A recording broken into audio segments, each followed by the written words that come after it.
Okay, Kamaru Usman, let's get straight down to it, because in a world where everybody calls out Conor McGregor, how does it feel to be the guy who's getting called out by Conor McGregor?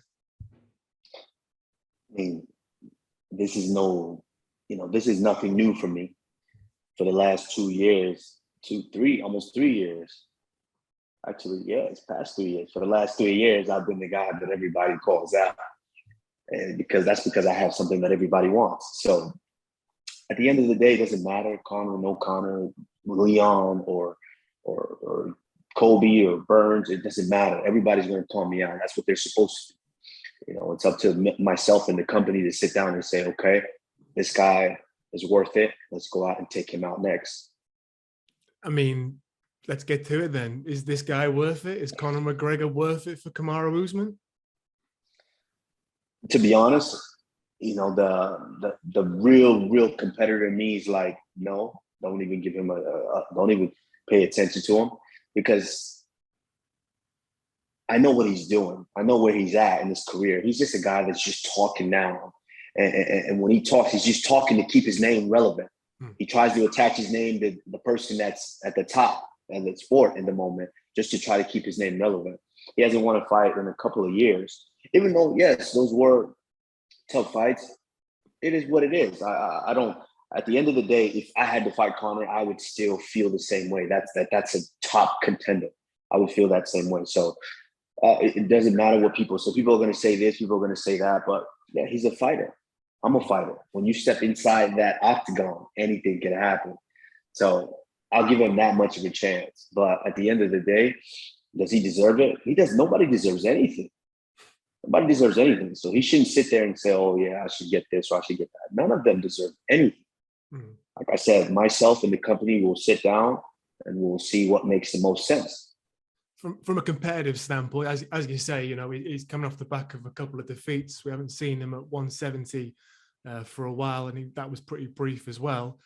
But you're on the Kamaru Usman business. I mean, this is a huge fight. Whenever Conor fights next, it's going to be the biggest, if not one of the biggest fights of the year. Surely that gets you excited, my man. No, absolutely. It take nothing away from the fact that, yes, it's I mean, anytime I fight nowadays, anybody that I fight, it's going to be a big event. Yes, of course, Conor definitely magnetizes everything. It's a bigger magnitude fight, but the only stake of the claim, the only reason that this would probably interest me is the fact that Conor is trying to do something that has not been done. Conor is trying to be the first man to win a belt in 3 different divisions. That's never been done. And something like that, I might, of course, I want to see what he can do. Yeah. So a piece of me is like, oh, wow, this is nothing like this has ever been done. Potentially this could be done. But at the end of the day, like I said, none of them deserves it. I understand the magnitude of the fight, but I've been in major fights. I headlined MSG last year. I was probably in 2 of the biggest fights, if not the biggest fights last year. Yeah, no doubt. No doubt. Yeah, so it is what it is. Look, his assessment of you is you're a sloppy, orthodox wrestler. Your ground and pound isn't too ferocious. I mean, sounds like it's going to be an easy night for him making history, Kamaru. Yeah, I mean, it does sound like that. but you could ask Burns about how my ground and pound is, and you could ask Masvidal about how my sloppy boxing is. At the end of the day, everybody has their opinion. It is what it is. But when you step inside that octagon with me, I have said it. I am the judge, the jury, and the executioner inside that octagon, and I will do as I see fit. But I just want to touch on something. It's we live in this society nowadays to where it's everybody, for some reason, everyone hates the good guy. People love it. They don't want to talk. They don't like the good guy. They don't want to talk about the good guy. Oh, he's not talking to them. He's not doing that, breaking phones. Everybody loves to say that. They love to hate those guys. But listen, I'm just not the other guy. I'm not that guy. I'm just a nice guy. I'm a nice freaking guy. I was raised right. I was raised with morals. I was raised with virtue. I know right from wrong. I would do certain things and certain things I won't do. Now, I'm no saint. I'm not saying I'm a saint, but at the end of the day, I'm just a good guy. So yeah, people want to hate the fact that I'm not talking a bunch of trash. It is what it is. They can hate all they want. But when we step inside that octagon, I am the pound for pound king. And each and every opponent will understand that. I suppose what you've shown in your recent fights that when you're in there with someone who is a big, loud trash talker, that being the nice guy works, right? Absolutely. At the end of the day, I'm a competitor. I'm the ultimate competitor. I'm the pound for pound champion, king for a reason. And these guys don't understand it. They watch it on television, just like we do. We all watch stuff on television. We watch a sloppy fight, and we're like, we see some things, and we're like, oh, I can do that better. I can do that better, And then I go to practice the next day. I'm like, oh, okay, relax, So at the end of the day, I like what he's bringing. I like what he's bringing. I don't dislike too many people in the fight game. I'm a fan of their techniques. I'm a fan of the way that they work. So at the end of the day, he's going to bring his best, material, and I'm going to bring my best material. Chances are my best material wins most of the time. Where do you think he ranks in terms of the challenges that you might have coming your way soon? We've got Leon waiting in the wings. We've got Hamzat riding through the rankings. He could find Gilbert Burns. He could put on a real show there. Is Conor at this point in his career at 170? Is he at that level, or is he something a bit different, perhaps? It's kind of tough to try to scale that because Conor is Conor's Conor. When you're at his magnitude, take nothing away from the guy. When you're at his magnitude, it commands a certain presence. But Conor at welterweight has done well. And I think he fought Cerrone when Cerrone was like at the bottom tier of the rankings. Mm-hmm. So I mean, it is what it is. It's hard to rank him. Styles make fights. This is important. Styles make fights. He's he's a technical striker, and I like it. Good boxing, good kickboxing. It is what it is. I like it. I've fought every different style before. I'm prepared for every different style. At the end of the day, when they step in there in that cage with me, they realize that they're in there with an African lion. So how does it work now? Because he's called your name. Presumably, you're taking that seriously, that he would be up for a fight against you up at 170. I mean, what happens now, Kamaru? Kind of take us inside your process with your team, and what do you guys do next? We do nothing. I don't take anything that he says serious, nothing serious, because I understand he's just a clout chaser. So we call clout chasing. He's just looking for clout. He likes to attach his name to the guy at the top of the sport just to announce his resurgence. That's what he does. If Izzy's fighting, he's going to tweet about Izzy or tweet something. If I'm fighting, he's going to tweet something. If Masvidal's fighting, he's going to tweet something. He just wants to keep his name relevant out there because obviously his fighting is not doing the talking anymore. So he wants to keep his name out there. That's why his fingers are doing the talking nowadays. But me and my team, we do nothing. We let this hand heal. And once this hand heals the way it's supposed to heal, then I can get back to punching, and I can start to weed out these guys and decide who will be the next victim. Okay, so your hand was the topic of conversation throughout fight week for UFC London last week. We had Leon Edwards was in attendance. Dana White flew over as well, and Dana told us here at Sky Sports, he said it's going to be Leon next. All we're waiting for is to see how the champ's hand heals up, and we'll take it from there. So, yeah, how is the hand? I mean, what can you tell us? Well, it's getting better. Still got that big bump in there. The doctors wanted me to wait approximately about 3 months because it's tendons. These things linger, and these things could definitely re-injure. And now I'm looking at sitting out for the year. I don't want that. So the doctor wants me to sit about 3 months doing therapy and rehab to potentially after 3 months, I can start making contact again. So I still haven't thrown a punch with this hand since my last fight. So I'm just gonna, of course, wait it out, make sure that I'm good and I'm healthy. Then I can get back to my regular scheduled, events. 2021, I proved that I was the pound for pound best fighter on the planet and the most active champion there is. And so had this injury not been here, I probably would have fought 2 or 3 times already. You're still training, you're still looking in kind of good shape and you're ticking over, right? Yeah, I'm still training. I'm training the best that I can. Of course, I can't punch with this hand, so it's a bit difficult to just be one-handed. So I'm still working. I'm working the other hand. Some days I work the bag. Some Watch days out for I that. do certain Watch out things. for that jab in that next fight, eh? Don't give away my secrets. Don't give away my secrets. But yeah, I've been training. Wherever I can, whenever I can. I was just recently in Nigeria. And I was able to, of course, while I'm there still in business, I was still able to get a couple of training sessions in while I'm there. So you said 3 months before you can start throwing. Is that from now or is that from when the surgery was? He said 3 months from surgery. And surgery was? Before surgery was almost a month now. Okay. Over a month. Yeah, a month. I think a little over a month. Yes. Okay. So Dana was talking about International Fight Week, which is at the start of July. Is that realistic? It sounds a bit tight, but can that be done? It does sound tight. I didn't think about that before. It sounds tight, but I'm going to do everything in my power to try to make it realistic. Okay. That's one thing about me is I'm extremely resilient. And if it presents itself, I'm going to try, definitely. Okay. But if it doesn't, like we said, these are very, very dangerous and delicate injuries because, I do everything with my hands. These are the money makers. Mm-hmm.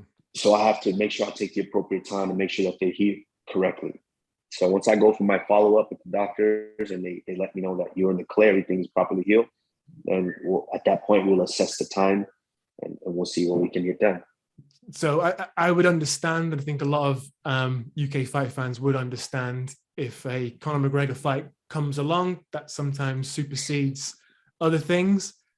If Conor's not there, is it Leon? Is Leon next? Like I said, now I'm in a position to where now it's a joint venture. Myself and the company, we sit down and okay, this guy makes sense. This guy doesn't make that much sense. So once we go through that process, then we agree on who it is next. But of course, Leon is definitely on that short list. Take nothing away from the man. Much respect for what he's done since our last meeting, and I take nothing away from him. If he is that next guy, then hey, we'll go out there and we'll deal with him accordingly. I know you say that nobody deserves it, but if someone was to deserve it, would it be Leon? Yeah, I think so. I would think so, but it's you based off of criteria. You go on criteria. You've got Leon, you've got Bilal Muhammad, and you've got Vicente Luque. These guys are all right there. So there's no clear-cut guy through those three. So those guys are all right there. And then you've got Burns, and then you've got Covington. Covington supersedes all those guys. The only reason he won't get the shot is because he's gotten the shot twice already. Yeah. So that's why Covington doesn't get the shot. But Covington supersedes all these guys. So all these guys are they're kind of bunched up in there. And it's like, I'm looking for someone to break out, stake the claim that you are that number one guy that people are going to get excited about. At some point, people stop getting excited about the champion continuing to beat everybody. Yeah. So, these guys need to show me something. You got Khamzat and Burns coming up. If Khamzat continues the way he's going, I mean, could he kind of break out from the crowd here, or do you want to see a little bit more work from him? I mean, if he continues the way he's been going, yeah. But this is his first fight with a ranked opponent, a ranked guy. But you know how good Burns is. If he does what he has been doing to someone as good as Burns, I mean, that's going to get people very excited. Kamaru. Exactly, that gets people very, very excited. But I think now, think about it. We've got the guys in the bunch. You've got Luque, you've got Muhammad, and these guys have been putting in work. Yeah, no doubt. So you know, I think, you know, being able to come in there, dispose 2 or 3 of those guys, I mean, at that point, it's almost a no-brainer that this guy's ready. So, you know, we'll see what happens. But at the end of the day, right now, it's just about me getting healthy, me staying focused, trying to do what I can as far as training, whether I'm here or whether I'm in a different continent in Africa. It doesn't matter. I'm going to try to get that work in and be prepared when the time's right. Your first fight against Leon back in 2015. What can you remember from that fight, from that night? I mean, you guys were on the prelims, weren't you? Yeah, we were. What I remember is that whole camp, that period. I was in a bad situation as far as my body. I was injured very, very bad. My back was in trouble, and I kind of felt like I had to fight him the way that I fought him. Because my back was hurting so bad. I was surprised that I was still able to get to the fight and actually fight. But he's very talented. He's a talented striker. I take nothing away from him even back then. Of course, he's probably a bit sharper now, but he's not the same fighter as he was back then. I recognize that. But these guys, for some reason, seem to keep thinking that I am the same fighter that I was back then. And so, you know, only time will tell. Like I said, once they're locked across the octagon from me, that's when they will realize, oh, this guy's not the same. So what do you think he's improved at since in the last 7 years? I mean, your improvements, you say your opponents don't rate that you're not the same guy. I think your improvements, anybody with a half decent eye can see the massive improvements you've made in certain areas, but what about Leon? What do you see in his game that's got better? A lot. His grappling has gotten better. His wrestling defense has gotten a lot better. His control has gotten a lot better. So these are a lot of different things that I see from him. His technique, his striking is a lot better. I mean, he put on a clinic for the most part in his last fight. And so, you know, it's almost technique-wise and fighting-wise, everything has kind of gotten gradually better, which is, you know, great thing to say. But when we just speak about Leon, we just feel like something's missing. I'm not the only guy. We just feel like something is missing. We all feel it. And, you know, I mean, maybe this is an opportunity for him to go in there and if he is fighting me next, which most likely will be, maybe this is an opportunity for him to really, you know, ascend to the division, to the top of the division, and show guys that, hey, even though I wasn't victorious in defeating the champion, I'm still one of the best guys here, to really garnish that respect. Because right now he's just kind of bunched up with those guys. So we'll see. Time will tell. Let's end on this, Kamaru, because look, man, 7 years in the UFC, undefeated, welterweight champion, pound for pound #1. The biggest draw in the sport is calling your name when he's asked what he wants to do next. What's it like being Kamaru Usman as we go into the spring of 2022? It's stressful. It's stressful, but it's the stress that I guess that's what they say. It's the stress that I signed up for. I can't complain. I worked tirelessly to get to a place where I can be sitting here and have these guys call my name. I went for years and years and years trying to climb up to this top, to where I was calling every and anyone that I just need to fight. I need to fight. I need to make ends meet. I need to fight. But now I'm in a position to where I don't have to do that anymore. These guys have to come to me.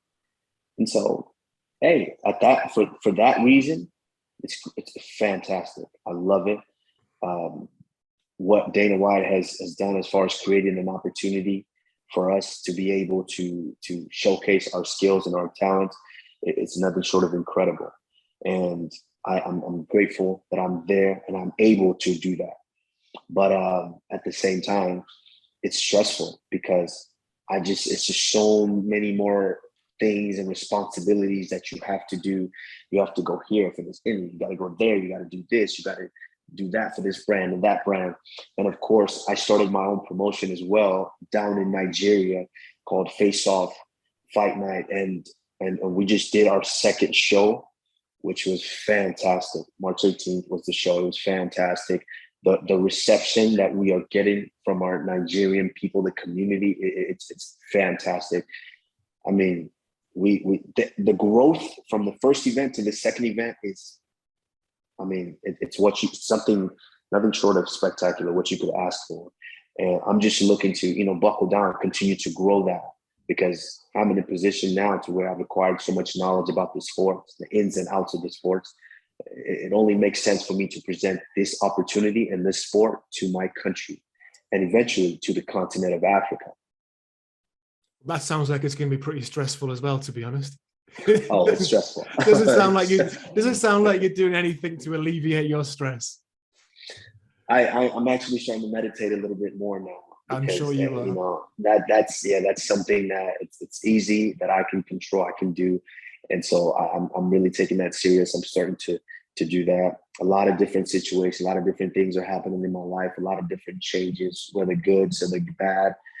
But at the end of the day, this is what I am. I am the pound for pound king for a reason.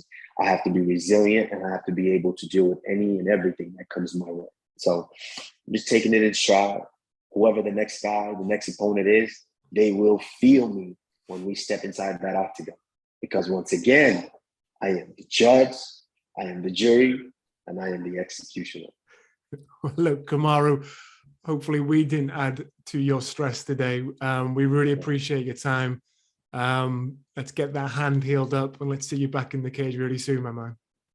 Thank you, Nick. I appreciate it, man. And we're getting there.